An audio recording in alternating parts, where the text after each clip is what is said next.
మరి అదే విధంగా ఎల్బీనగర్లో మాంసాన్ని కరగబోసి ఆ ఎల్బీనగర్ రింగ్ రోడ్కు ఒక చరిత్ర ఉంది. ఆ చరిత్ర సువర్ణ అక్షరాలతోటి లిఖించబడిన చరిత్ర. ఎందుకంటే మాంసాన్ని కరగబోసి బొర్లాడి అంబేద్కర్ విగ్రహాన్ని పట్టుకొని చనిపోయినటువంటి ఎల్బీనగర్ చౌరస్తా.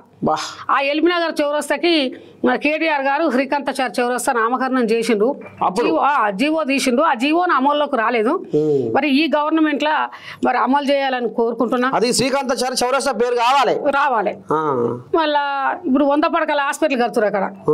ఆ హాస్పిటల్ పేరు కూడా ఇంత తల్లిగా నేను పోరాడేది మిమ్మల్ని లక్షలు కాదు కోట్లు కాదు, నేను ఆస్తులు కొట్లాడట్లే, నా కొడుకు త్యాగానికి గుర్తింపు కొట్లాడుతున్నా. ఆ హాస్పిటల్ పేరు కూడా శ్రీకాంతాచారి పేరు పెట్టాలని సీఎం గారిని కోరుకుంటూ మరి అదే ఇంత అది 10 సంవత్సరాలు 14 సంవత్సరాలు గడిచిపోయింది. ఇప్పుడు ఈ గవర్నమెంట్ లా 6 గ్యారెంట్లు పెట్టారు సీఎం రేవంత్ రెడ్డి గారు.